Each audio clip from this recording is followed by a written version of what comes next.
17 years together ended with a shrug and a signature, and I swallowed my voice because silence felt safer than begging a man to stay.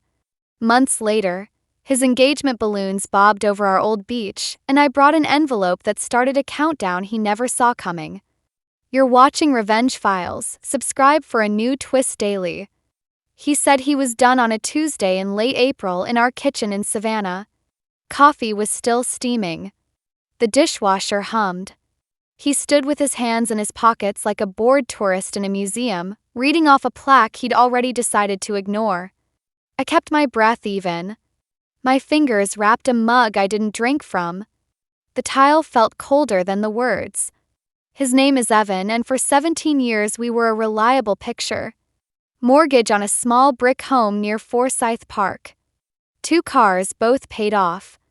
1 golden retriever who still naps by the back door. We had a ritual of Sundays at Tybee Island, always the same stretch near the pier. I let him talk about quarterly numbers while I watched pelicans skim the water. When he said he needed something different, I heard what he didn't say. Her name was in the curve of his mouth. By Friday, I signed the papers. I didn't fight. I didn't ask for the house. I took the 2nd bedroom furniture, my grandmother's tea set, and the dog's favorite blanket. The judge stamped our divorce decree on June 1, 2022. Clerk slid me a copy through the glass. I folded it, tucked it in a file, and walked out into the heat. Then I went to work. But not the kind Evan expected. His father, Charles, died that March 12, 2022, and everyone brought casseroles. The old man had built a mid-sized logistics firm from rusted trucks and stubbornness. He taught Sunday school with a voice that could quiet an auditorium. He once told me, while we stood in his garage looking at a cracked fishing rod, that commitments were like epoxy. "Set them right and they hold under pressure," he said. "Set them sloppy and water gets in." I loved him. He loved me right back. At the funeral reception, I noticed the people who didn't linger with me. The secretary from Evan's office, her name is Mara, kept refilling his sweet tea. Fingers brushing. As not meeting mine. I filed it away like a receipt with a number I would need later. 2 weeks after the divorce, a photo drifted onto my screen. I wasn't looking for it. A friend shared a story, and there he was, bare feet, rolled khakis, laughing at Tybee while someone off camera held a bunch of pale blue balloons. Caption with dates and hearts. I counted back the months. I could feel my pulse in my elbows. But then I remembered Charles's voice and something he'd said right after Evan and I married. It was July 2005. We were on his back porch, swatting mosquitoes. He handed me a glass of water and asked me if we'd signed our wills. We hadn't. He nodded slow. "I revised mine last year," he said. Clarity matters. He never gave lectures. He just planted seeds. I drove to the Chatham County Probate Court on a Wednesday, signed a request form, and waited at a metal table while an older clerk in a pink cardigan disappeared into the stacks. She returned with a file the color of rainwater and set it down like it might break. I paid for certified copies. 3 because I don't like running out of paper when lives turn. Then I walked across Drayton Street and sat in my car with the air conditioning on full blast and read the will. Clause wasn't a dagger. It was a hinge. It didn't say, "Stay married or else." It said, in careful legal handwriting I recognized from Charles's habit of writing long thank you notes, that each child's share of the family trust would be held in a discretionary spendthrift trust with a single sharp trigger. If my son divorces his spouse without a judicial finding of fault against her, his share shall lapse and pass to the Coastal Outreach Foundation. No dates. No sermons. Just a simple line meant to hold against weather. I read it twice. Then I ran my finger along the embossed seal because I didn't trust my eyes. The paper didn't tremble. My hands did. Except I knew paper is only power if it moves. The next morning I called the number listed for the drafting attorney, a white shoe firm in a repurposed mansion down on Bull Street. I expected a receptionist and a wait. I got a partner named Harper who remembered my wedding dress.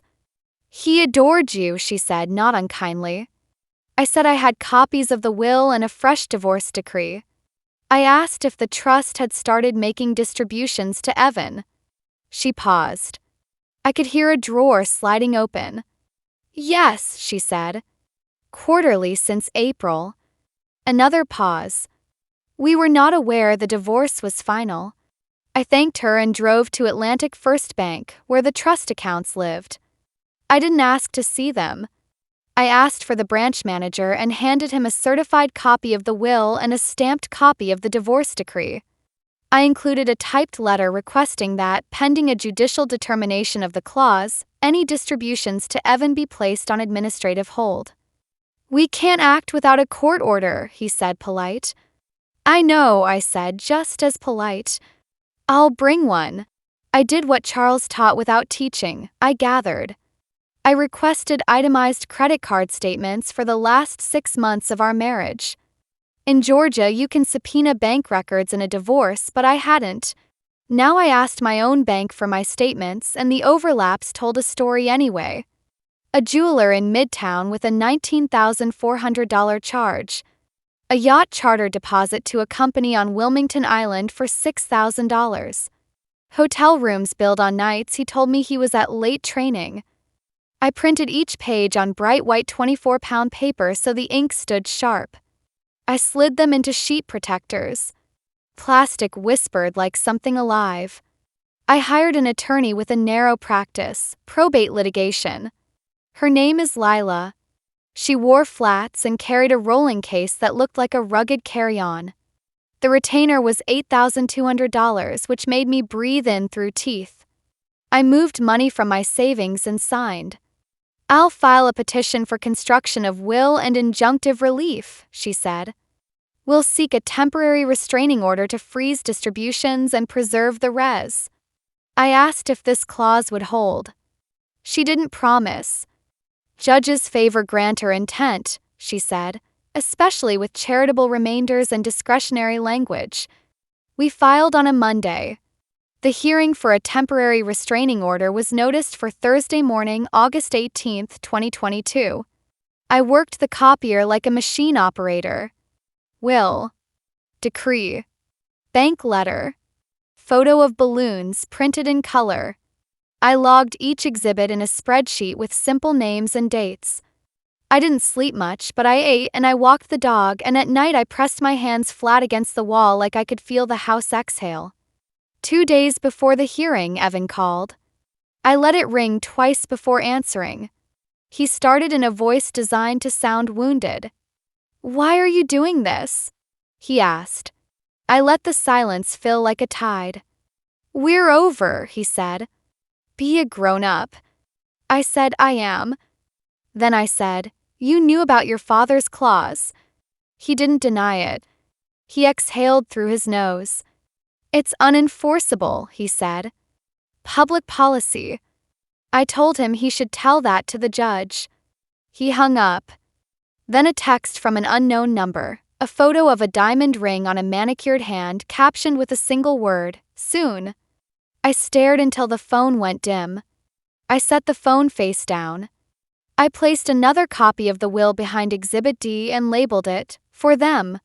Except the night before the hearing, a courier arrived with a letter on letterhead from a corporate attorney who sometimes represented the logistics firm. It threatened to seek sanctions for malicious interference if I defamed Evan or publicly discussed confidential family matters. I put it under a magnet on the fridge and made a turkey sandwich. I added it as Exhibit J because I believe in the economy of story.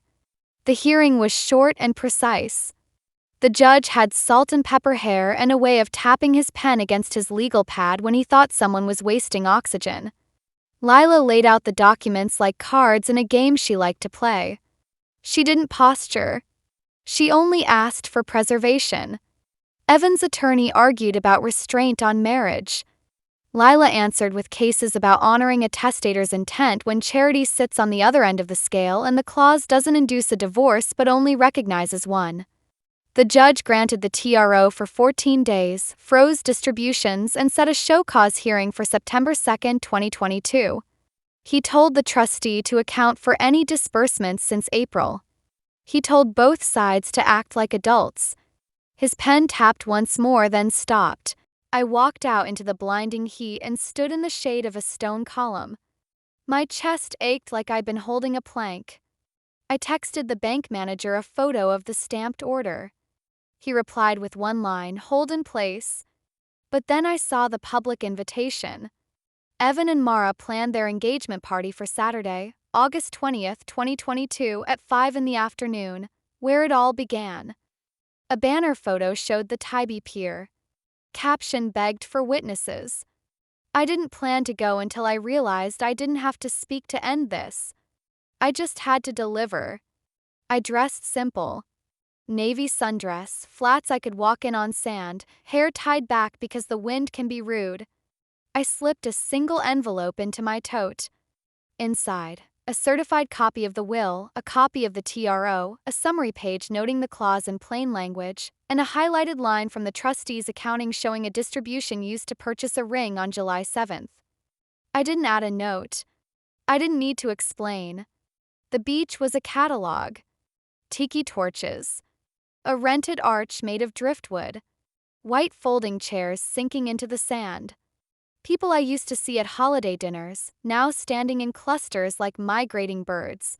The music from a Bluetooth speaker that tried hard to be a band. Evan wore a linen shirt. Mara wore a white lace dress that pretended not to be a wedding gown. When he saw me, his face flickered from surprise to something uglier.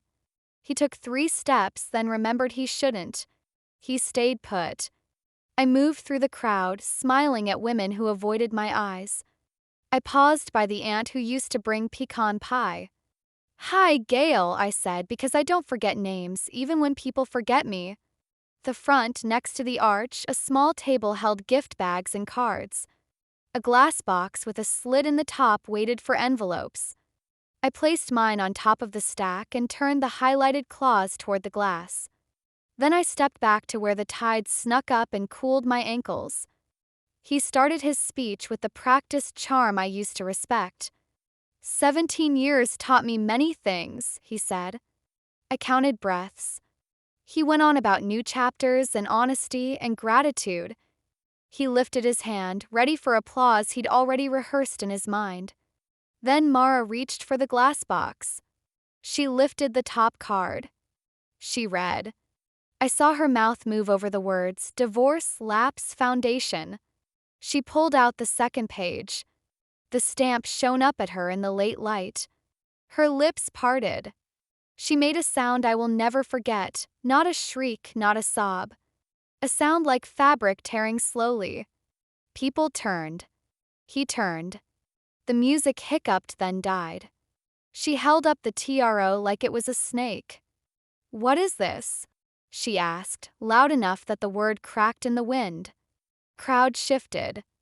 Evan stepped forward and tried to smile. "Baby," he said. She read the line Lila had highlighted about distributions and the date next to the ring purchase. She looked at her left hand like she didn't recognize it. The silence broke with her scream. She ripped the ring off and it bounced once in the sand and then disappeared like a hunted crab. Someone gasped. Someone else laughed, a sharp, shocked bark they couldn't swallow back. I stood still. I was the only still thing on that beach. He lunged toward me, then stopped because he remembered all the eyes and all the phones. "You did this," he said. I held my hands at my sides. "Your father did," I said. "I just read." He looked ready to throw something that wasn't in his hands.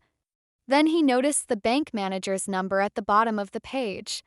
He saw the words trustees accounting and realized this wasn't a social media fight. He stepped back like the sand had turned glass. I walked away. I left them there with the tide inching up the chairs and the candles trying to stay lit. I didn't pick up the ring. I didn't want anything from that table except the air. Except the story didn't end on the beach. At the show cause hearing on September 2nd, the courtroom air was cold enough to bite. Trustee had filed a detailed accounting.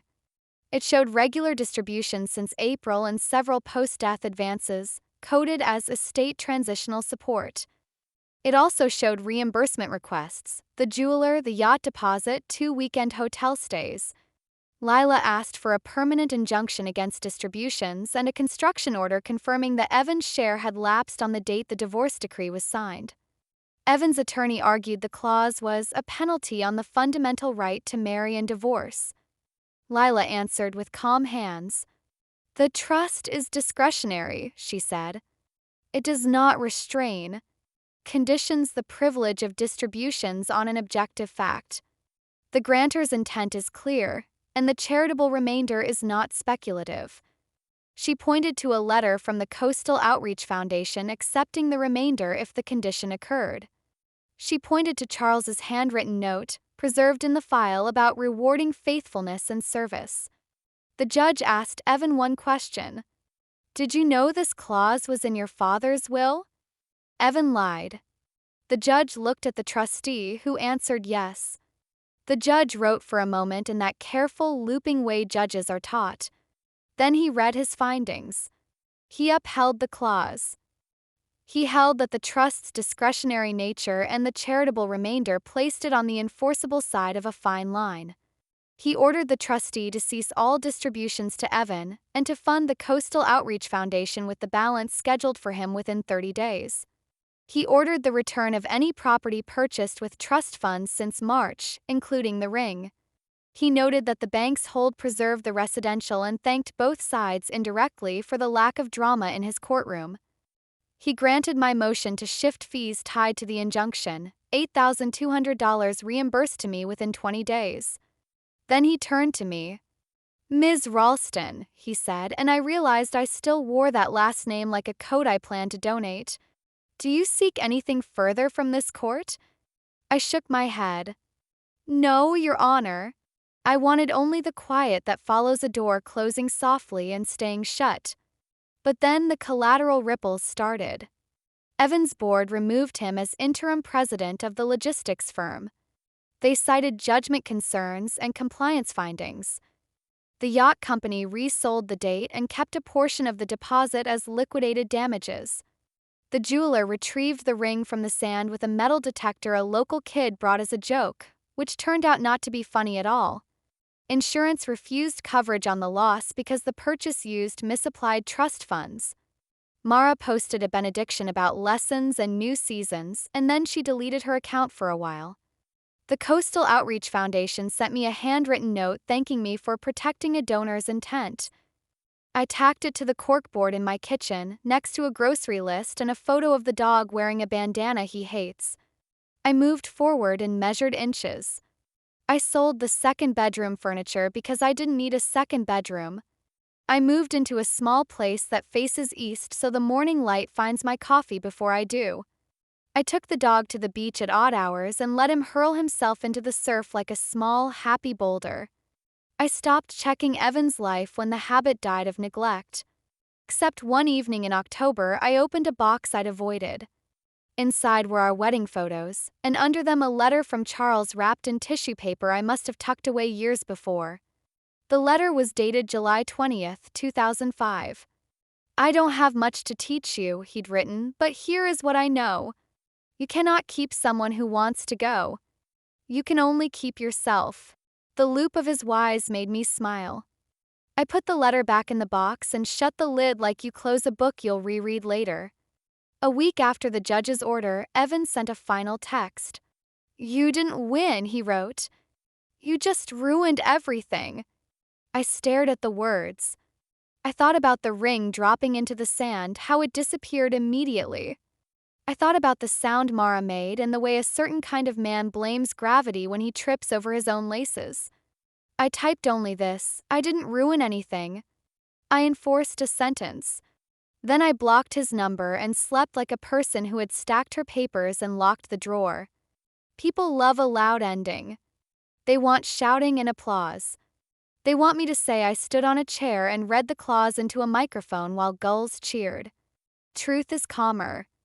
Revenge, when it's earned, doesn't need a spotlight. It needs a copy machine, a stamp, a judge with a pen that stops tapping when the facts line up. I went to the beach again the next month. The tide was lower. Pier was crowded with kids dropping bait into water they couldn't see through. I walked to our old spot and stood where I had stood in August. The sand still looked like itself. The water still did what water does. I opened my hands and felt the air move in the spaces between my fingers. I could tell you I felt triumphant. I didn't. What I felt was resolved. The way a math problem feels when the numbers settle. The way a door feels when the latch slides into place without scraping. I had started with silence because I didn't trust my voice.